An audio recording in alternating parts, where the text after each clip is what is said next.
back to the very beginnings. This was really, the place to be. You see it has turned a little bit reddish color. By gunsmith John Dowd in Goshen, Connecticut.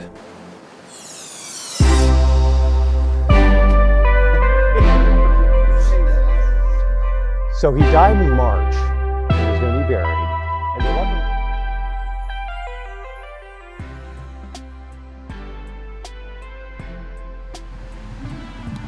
Hello, my name is Serenus Swift. And as you can see from my tombstone here, I was born in 1774 in Massachusetts and died here in Manchester in 1865. I moved here at the age of 9 in 1783. I spent 3 years of my childhood here before moving with my family to Bennington. I was the third child and firstborn son of the Reverend Job Swift and Mary Ann Sedgwick. My father moved his family here to Manchester to establish the Congregational Church just down Main Street. He later moved us to Bennington to establish the Congregational Church there. And because of his work establishing these and other churches, he became known as the Apostle of Vermont. I lived in Bennington until I went to college at Dartmouth, enrolling when I was only 13 and graduating at the age of 17. I taught school for a couple years after graduation before deciding to take up the practice of law. I was a law clerk in Bennington and over in New York, and then I decided to hang out my shingle here in Manchester in 1797. I remained here for the rest of my life. I held federal office during the Washington administration and was a staunch Federalist and supporter of John Adams.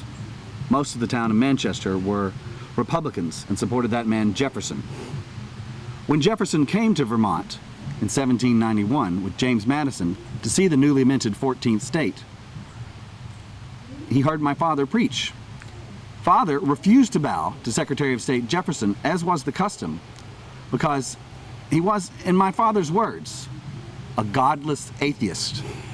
That reminds me of another story here in Manchester.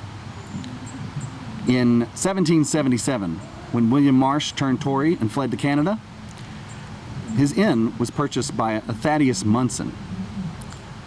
When Munson raised the walls of a new inn and tore down the original to make room for a barn and shed, on March 4th, 1801, let me refer to my notes here. If you're 246 years old, you might need to refer to your notes as well. He did it on March 4th, 1801 because it was a national holiday, Thomas Jefferson's inauguration day. Most of the village turned out, but not I, not on that day, for that reason. This all happened on the spot you folks know as the Equinox Resort. My legal practice was that of a country lawyer, handling a variety of cases, particularly those seeking to collect promissory notes and other debts and real estate disputes. Gideon Ormsby, a prominent Manchester landowner, he was a businessman and an important client. However, my clients were not limited to Manchester residents, as I had to hire horses and buggies to attend to clients in nearby villages and towns. I argued cases before the Vermont Supreme Court, including an important debt collection case. Family connections were important to my practice. My uncle, Theodore Sedgwick, was a U.S. Senator from Massachusetts and was the Speaker of the U.S. House of Representatives and then a Justice of the Massachusetts Supreme Court. My brother Benjamin was a prominent politician here in Vermont as well. He served as a Whig U.S. Representative and U.S. Senator during the Jackson years. Brother Samuel was a prominent attorney up in Middlebury in Addison County and became a member of the legislature and then a probate judge there. I stayed active in politics and never failed to express my opinion in favor of the Federalists and later the Whigs, and then, in the last few years of my life, the new Republican Party. I never once voted for a Democrat. I married Rachel Bulkley of Wethersfield, Connecticut in 1805, and our marriage lasted 51 years until her death in 1856. She's buried right here. With her, I had 5 children, of which 4 lived to adulthood. However, 3 of my children Job, Theodore, and daughter Juliet, moved to Georgia and Mississippi. Edward, just on the other side of Rachel there, was the only one of my sons to stay in Manchester. But he had asthma, so he was an invalid and had to sleep in a chair.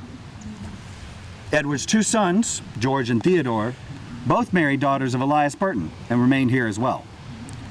You may be familiar with my grandson, Theodore Swift, as he was a man of some prominence here in Manchester and married Agnes Mary Burton. He's buried just down the hill with the Burtons. He owned the landmark store Cone and Swift, previously Cone and Burton, situated here in the village next to the Equinox.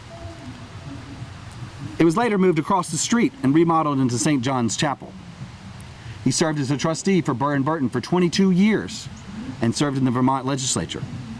He was also a founding member of your Manchester Historical Society. My home on Main Street, which also served as my law office, became known as Elm House. Unfortunately, Elm House is now a vacant lot, having been torn down by a subsequent owner in the 1950s. And what a travesty that was. I built that home around 1800, one of the finest on Main Street, made of brick with a mansard roof. And what a stately home it was. Even Charles Orvis, who started his fly tackle company here in Manchester, rented it to live in and offered rooms to summer folks. The last of my descendants to live here in Bennington County was my great-great-granddaughter, Elizabeth Agnes Swift Goldner of Dorset, who died childless in 1982. However, in 2018, my great-great-great-grandson, Paul Thompson, moved to Dorset, where he is employed at the Dorset Library and is a member of the Dorset Players. I saw our country through its birth through the Revolutionary War, the creation of the Constitution and the Bill of Rights, the War of 1812, the Mexican-American War, and of course, the Civil War. If you look behind me here, you'll see three local lads who died during the Civil War. Taylor boys, just over there, young lads, one of them was only 19, and Willard Bennett over on the other side. That's just a stone. He was killed at Savage Station with so many of our Manchester lads who were in the Equinox Guards. When news of this hit Manchester, it broke all of our hearts. Only 7 out of 60 of our boys stood after that bloody day in 1862. Well, I lived long enough to know the Union would be preserved and died just before my 91st birthday in 1865. At my death, I was the oldest alumnus of Dartmouth College. I was proud to say that I voted in every presidential election from Washington to Lincoln.